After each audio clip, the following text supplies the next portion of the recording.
от производство на прости велосипеди с агрегат създаваш едни от най-зашеметяващите мотори в целия свят.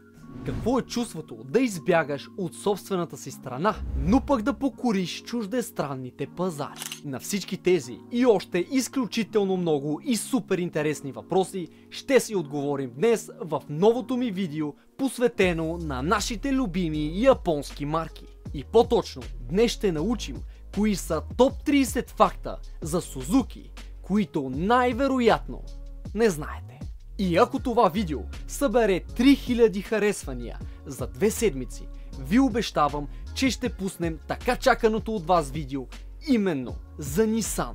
Така че активизирайте феновете на японските марки, разпращайте видеото по всички групи и нека харесват, защото сценарият за Nissan е вече готов и кога ще се публикува видеото, зависи изцяло от вас. А вие не забравяйте да ми оставите в коментарите вашето предложение за коя автомобилна марка да бъде следващият епизод. Тази, която се повтаря най-много в коментарите, има потенциала да се превърне в следващия епизод на любимата ви поредица с топ 30 факта. А сега настанете се удобно, затягайте здраво предпазния колан, включвайте на първа и нека видим какво съм ви подготвил за днес. Пожелавам ви приятно гледане!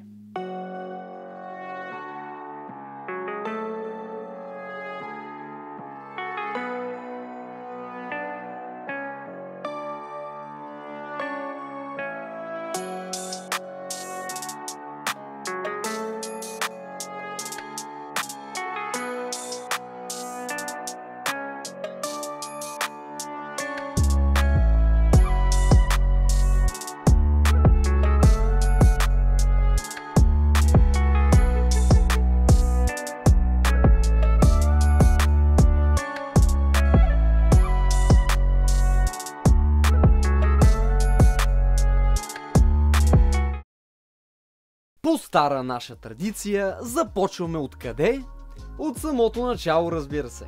Прехвърляме се 116 години назад, в далечната 1909 година. В Хамамацу, Япония, Мичиро Сузуки основава компанията Suzuki Loom Works. Тя се фокусирала върху производството на висококачествени и премиум тъкачни станове. Познато ли ви е това? Тези станове играели изключително ключова и важна роля в процъфтяващата тогава копринена индустрия в Япония. Бизнесът бързо се разраснал, именно заради огромните иновации, които Сузуки използвал, за да се съобрази с текстилния пазар. И така, близо 30 години Сузуки продължили да бутат само и единствено в тази насока. И така се прехвърляме 1929 година, когато те направили и своят голям пробив. Техните инженери изобретяват нов вид тъкачна машина, която не просто впечатлява цяла Япония, а започва дори да се изнася и в чужбина. Няма да ви разказвам какво е специалното на тази машина, обаче била изключително харесвана и изключително търсена. Така след получаването на доста заплахи за собственият си живот, Сузуки решава да подаде малко над 120 патента, за да е сигурен, че изобретението му ще остане в негови ръце. Впрочем, 120 патента за това време си изключителен рекорд. Та обобщено, през първите 30 години от създаването на компанията, тя наистина се фокусирала основно и единствено върху текстилната индустрия, като положила изключително дебели основи, на които да може да стъпи, за да може да надгражда следващите си големи разработки. И като всеки предприемчив японец, Мичиро Сузуки осъзнал, че само с един продукт няма как да подсигури бъдещето на една такава голяма компания. Затова през 1937 той решил да запретне ръкави и да поеме към нова посока в бъдещото си развитие, като започнал разработки на свой малък автомобил. Впрочем, това било идея, която изглеждала изключително амбициозна в очите на японците. И така, само за 2 години екипът му от инженери разработил няколко прототипа, които били задвижвани от иновативния тогава 4-тактов 4-цилиндров двигател, разполагащ с цели 13 конски сили. Знаете ли кое е било най-интересното? че те не просто създали прототип на автомобил, те сами изобретили този двигател. Това, драги ми приятели, било изключителен пробив за времето си, защото не просто създаваш макет на някакъв автомобил, като взимаш части от други производители, а решили всяко едно нещо да си го направят те, включително и сърцето, именно двигателя. Като забележете, направили го 4-тактов. За това време 4-тактовите двигатели не били особено популярни, тъй като били доста по-скъпи и една идея по-сложни. Двигателят бил и с водно охлаждане. Демек, те са направили 37 година, без какъвто и да било опит в автомобилостроенето, двигател, който на практика прилича на съвременните ни двигатели. Впечатляващо! Да не говорим, че прототипите били изключително успешни като автомобили, защото използвали за времето си доста съвременни материали. И въпреки, че тези автомобили били само прототипи, те в интерес на истината били правени безкомпромисно, като за това твърдение съдим от факта, че са използвали модерни за времето си материали, като например лят алуминий за картерите и скоростните кутии на прототипите. За съжаление обаче тези проекти били прекратени 1939 година. Може ли да се досетите защо? Ами разбира се. Втората световна война чука на вратата и правителството обявява ежедневните автомобили като несъществена цел и затова прекратява производството на всякакви такива глезотии. Това решение, за съжаление, принудило Сузуки да спре амбициозните си планове за производство на собствени автомобили. Вместо това обаче, компанията се върнала към корените си и отново започнала да инвестира средства в разработването и създаването на нови и иновативни такачни станове. Тази промяна в интерес на истината се оказала доста навременна, тъй като по време на войната и особено след войната, навсякъде започнало изключително много да се търсят точно такива машини, тъй като текстилната индустрия започнала да се разраства ударно. И тук за тях ситуацията започнала да изглежда малко като с трейдингът на криптовалути днес. Ха нагоре, ха надолу, ха нагоре, ха надолу, ха нагоре, нагоре и оп! Айде пак надолу. Както казах, след края на войната, бизнесът с такачни станове на Сузуки буквално избухнал в космоса. По-големи успехи до този момент не са били имали. Поръчките от местни текстилни производители станали толкова много, че бизнесът буквално скочил до небето. Бъдещето изглеждало изключително светло, изключително прекрасно и айде надолу. Така е, радостта била изключително краткотрайна, защото 51 година текстилният бизнес претърпял такъв срив, че Сузуки започнали да се чудят какво ще правят, дали да не фалират. И така основателят на компанията започнал искрено да се чуди. Какво да правим сега? И забелязал, че изключително много след войната японците започнали да се нуждаят от практични превозни средства, с които да се предвижват. Спомняйки си за проектните автомобили, които е имал преди войната да започне, в неговата глава се зародило нещо малко по-различно. Масово японците били бедни, а другите автомобилни производители вече били прекалено голяма конкуренция. И така в главата на лидера на Сузуки се родило идеята, защо пък да не направи мотоциклети. Но мотоциклетите по това време били също доста скъпи и затова той се спрял на друго решение. Какво ли се питате вие? Ами моторизирани велосипеди, или по-познати днес като веломотори. Така през 1952 година компанията представя Power Free, моторизиран велосипед, задвижван от 36 кубиков едноцилиндров двигател с мощност от 1 конска сила. Неговата революционна система за предаване на мощността с две зъбни колелета позволявала 3 режима: движение само с двигател, движение с педали и помощ от двигателя или движение само с педалите, което направило този велосипед невероятно практичен и достъпен. Power Free не бил просто удобен, той бил и изключително евтин, така всеки японец можел да си го позволи, което го превърнало в символ на новото начало за следвоенна Япония. Лесен за поддръжка, евтин за производство с интелигентна технология. Именно този мотор изиграл ключова роля в това да направи Сузуки име в света на моторизираните превозни средства. И разбира се, невероятно обичан от малките япончета. Именно тази система, с която разполагал моторът, наречена от Сузуки Power Free, била толкова иновативна, че дори новото патентно ведомство на Япония признала тази иновативност и успели да я патентоват. И забележете, тази система не просто впечатлява потребителите, тя впечатлява цялото правителство, защото се отпуска огромна субсидия именно от него, за да може Сузуки да продължи разработката си и да направи още по-достъпни тези превозни средства. Смятайте, правителството е осъзнало каква огромна нужда имат японците от подобен вид транспорт. И това събитие се е оказало повратен момент в историята, защото именно заради тази субсидия се създава голямата компания Suzuki Motor Corporation. Именно след създаването й се представя официално, че Сузуки влизат в транспортният сегмент. И драги ми дами и приятели, искам да ви кажа, че тук разработките, които започват да правят Сузуки, стават още по-скандални. И както може да забележите, много обичам така да прекъсвам класацията, за да изкажа личното си мнение, което избягвам да правя. И много рядко си позволявам, но докато се занимавах с това да направя целият този скрипт и целият този сценарий, забелязах, че Сузуки, почти всичко, което са правили, особено в разцвета на силите си, е тяхно производство, което е впечатляващо. Много малко производители, особено пък днес, работят със собствени неща. Какво имам в предвид?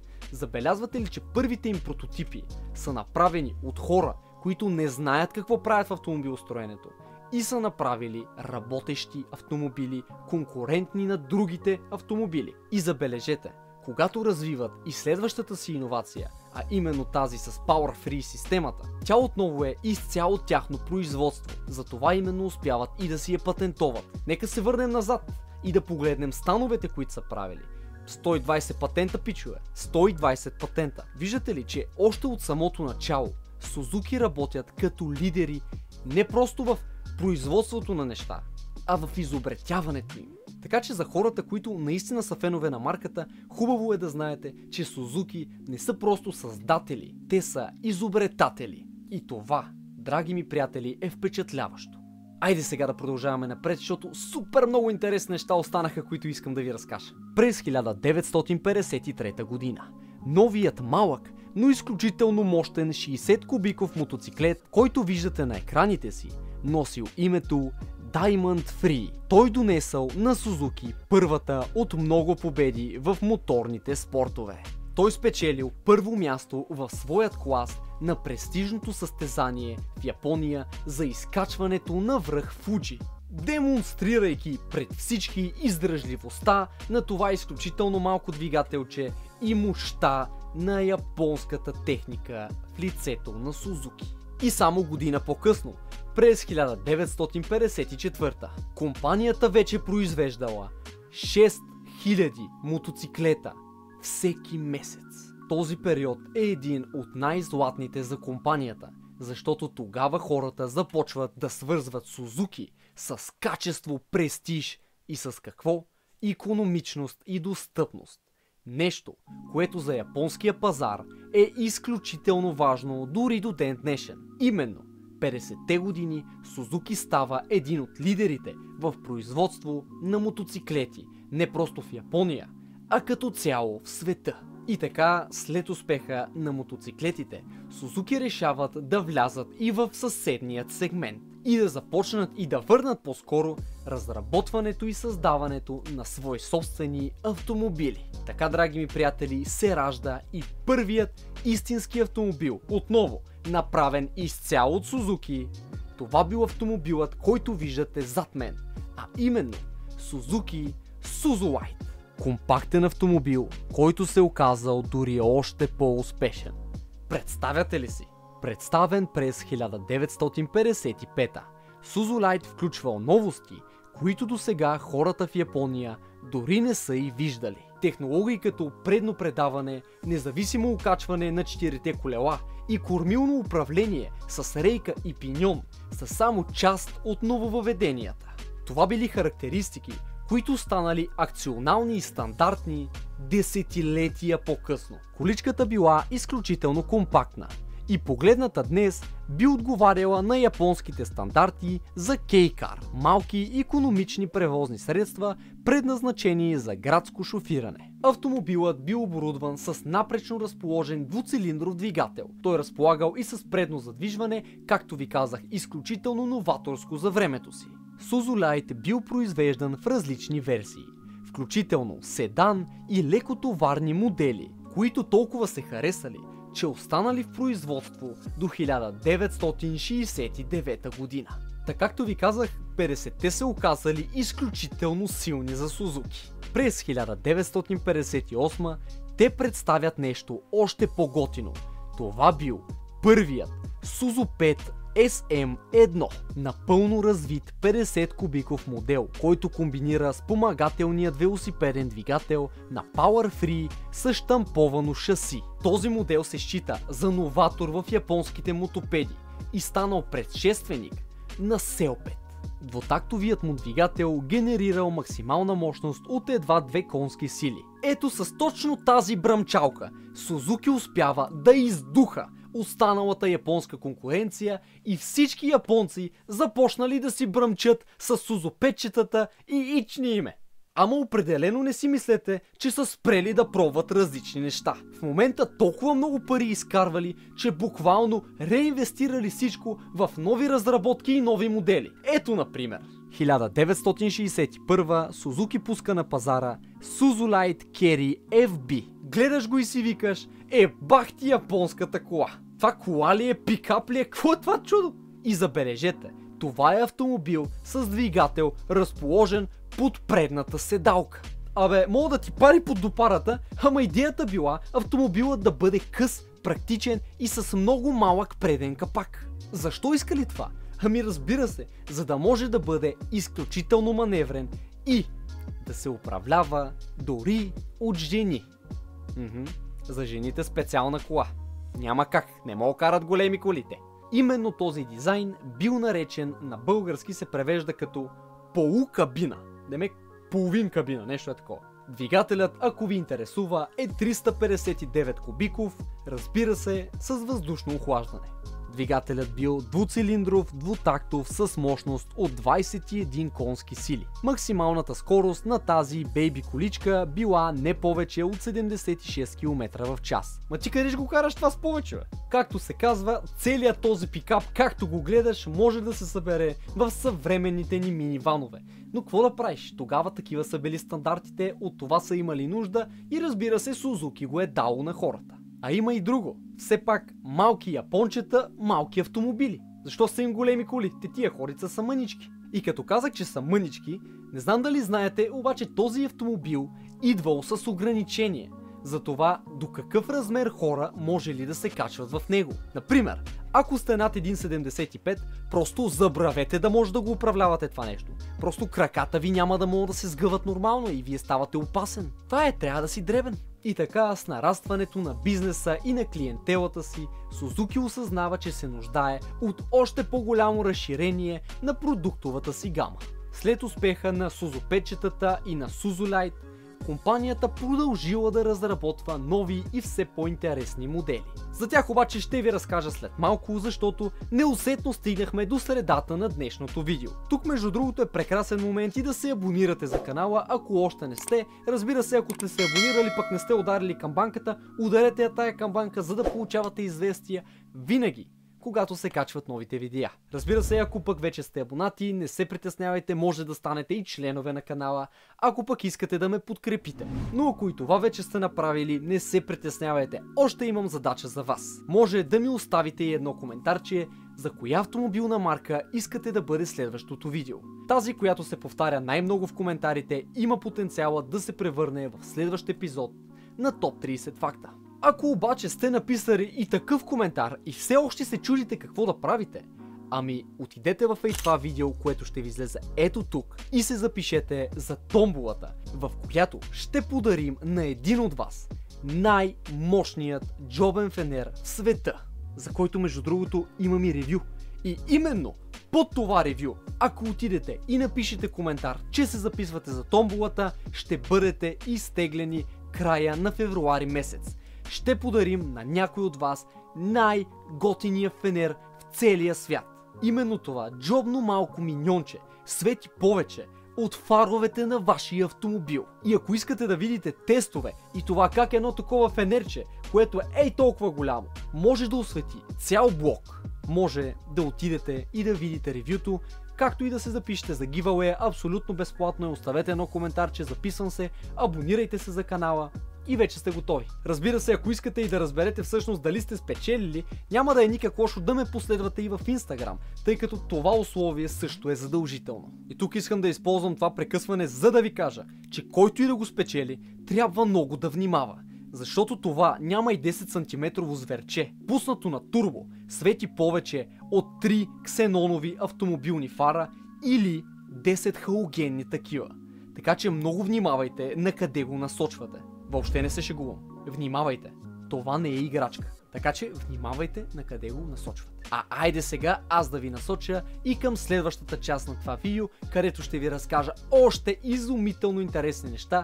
Така че пожелавам ви приятно гледане. Прехвърляме се 1967 година в Япония, когато поради доминацията на Toyota, Honda и Nissan, Сузуки решава да предприеме кардинални мерки, като започва да разширява дейността си и в чужбина. И именно Тайланд, страната, която има исторически тесни връзки с Япония, се оказва перфектното решение.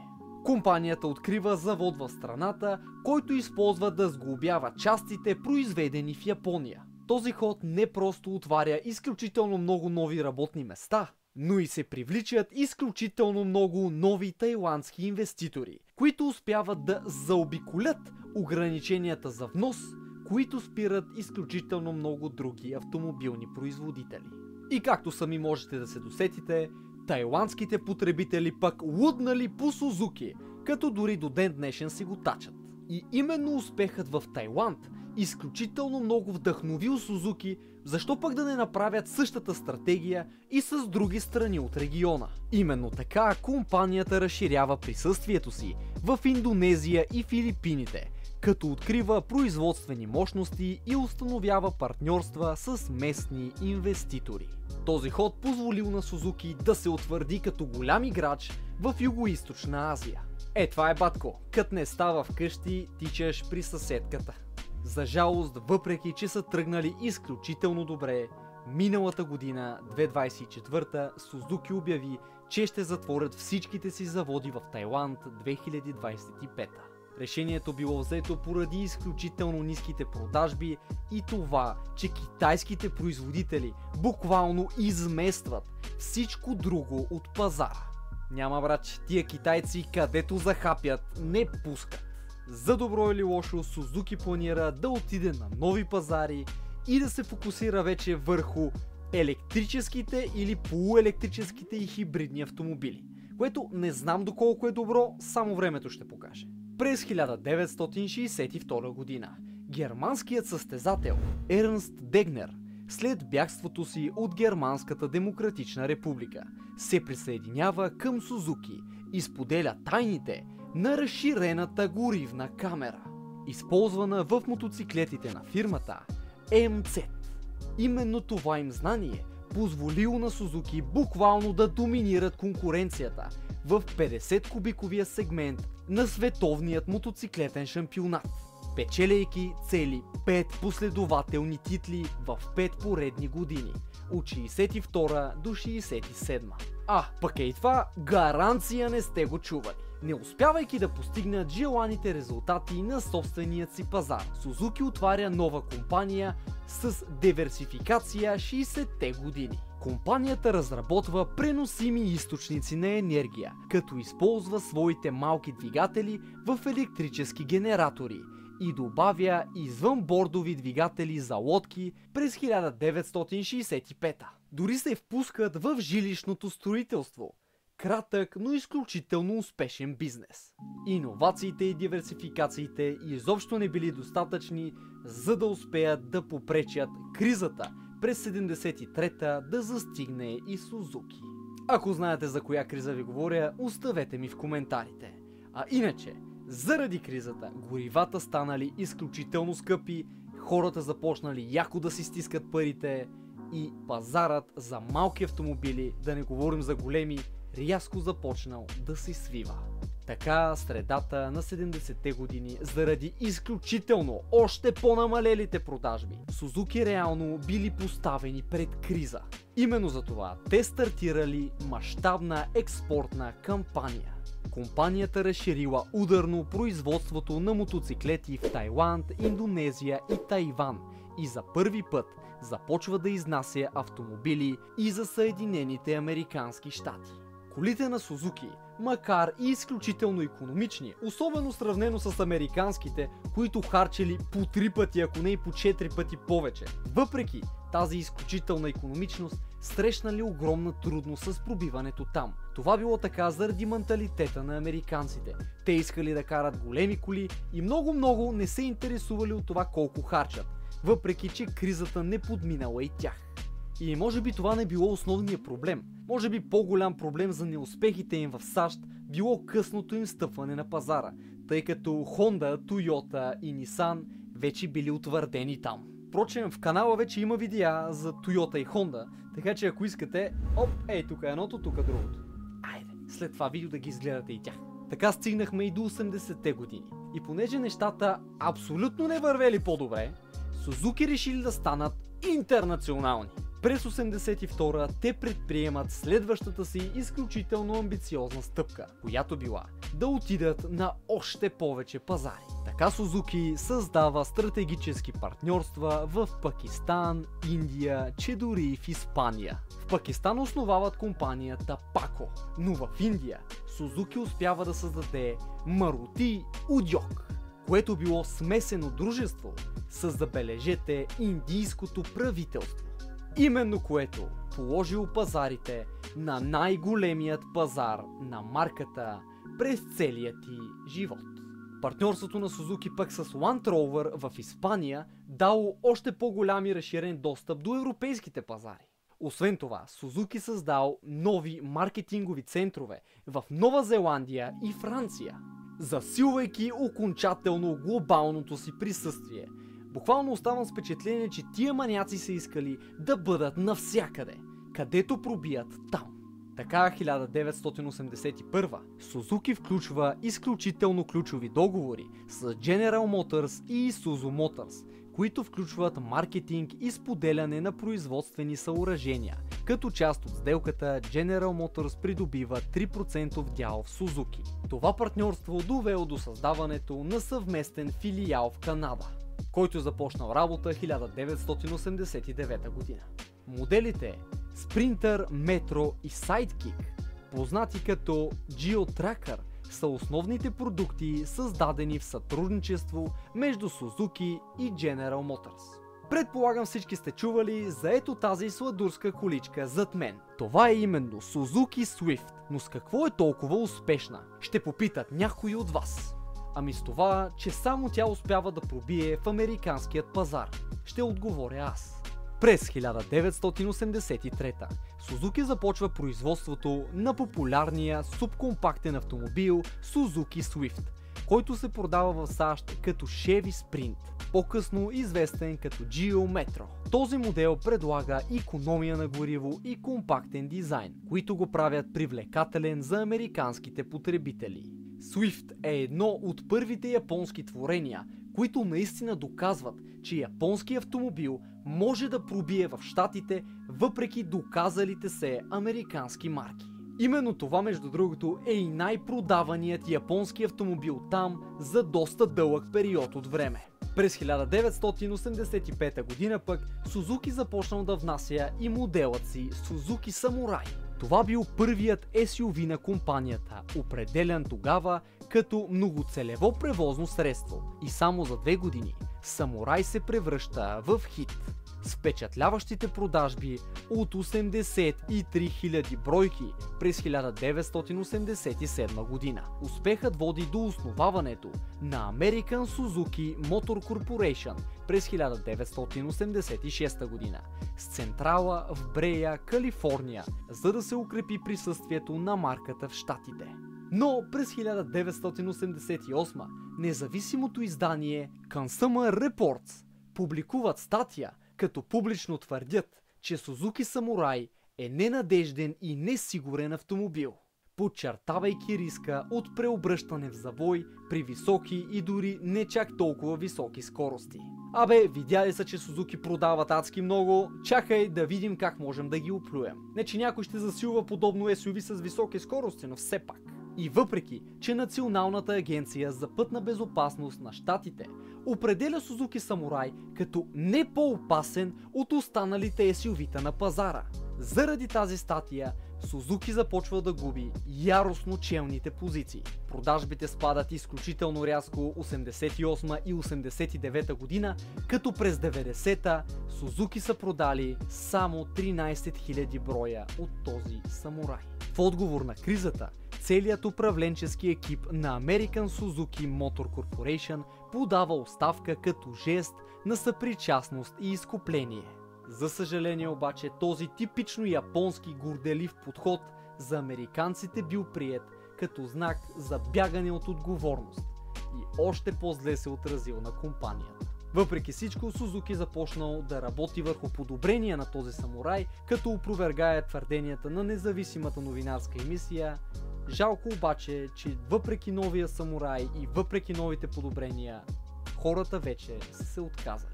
Именно след проблемите, Сузуки решава да създаде нова кампания за възвръщане на доверието в хората.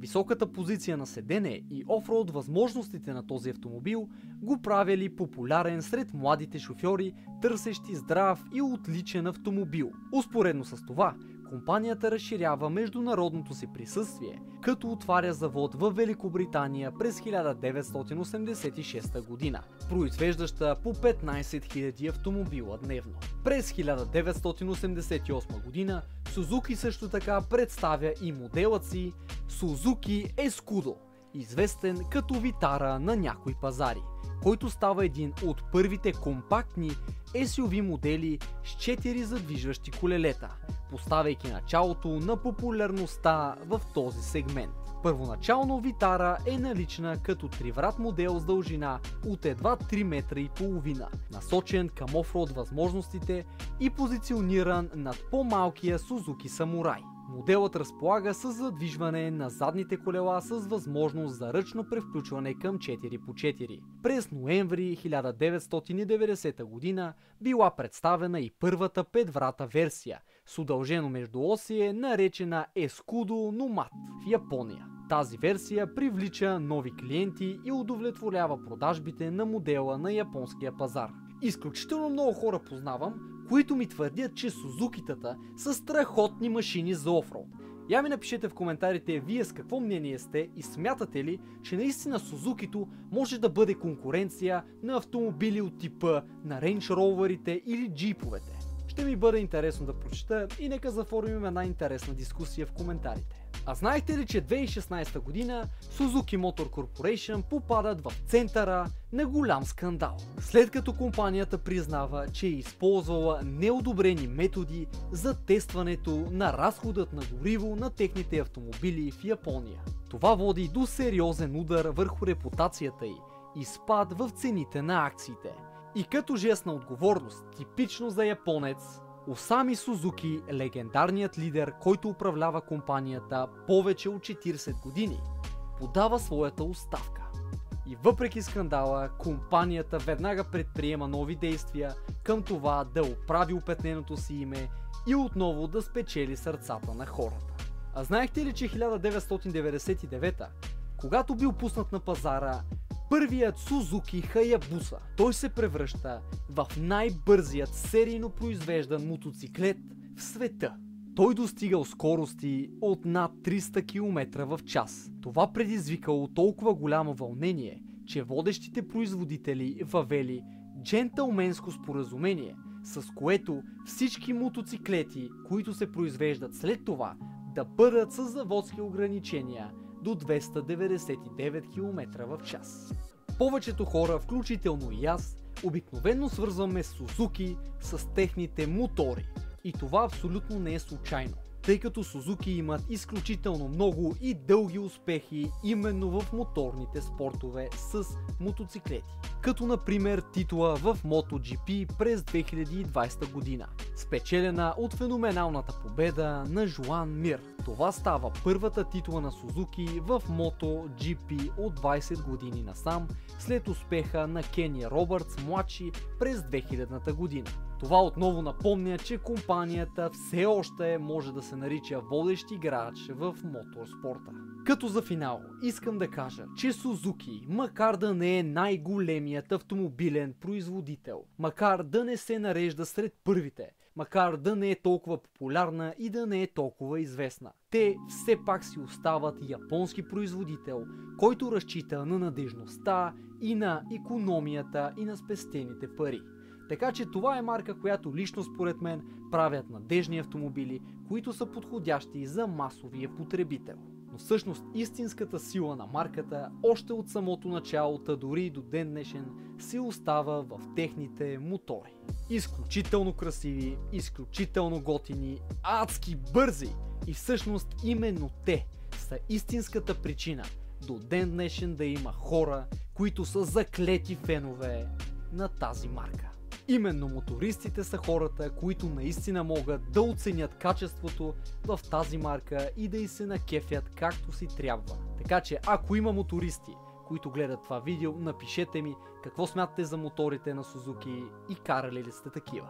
Благодаря ви изключително много за отделеното време, благодаря, че сте изгледали видеото до тук. Ако тази класация ти е харесала, не забравяй да удариш по едно лайкче на видеото, да се абонираш винаги с камбанка, за да научаваш първи, кога се качват новите видеа. Линкове за моите социални мрежи има долу. Не забравяй да отидеш да гледаш и ревюто на фенерите и да се запишеш за giveaway, защото наистина определено ще имаш изключително голям шанс да спечелиш най-мощният фенер в света. Ето тук може да гледаш някои от предишните ми видеа. Тук може да се абонираш за канала, ако все още не си. Аз съм Имунитъс и ще се видим следващият път в следващата още по-брутална класация. Това беше всичко от мен. Адиос!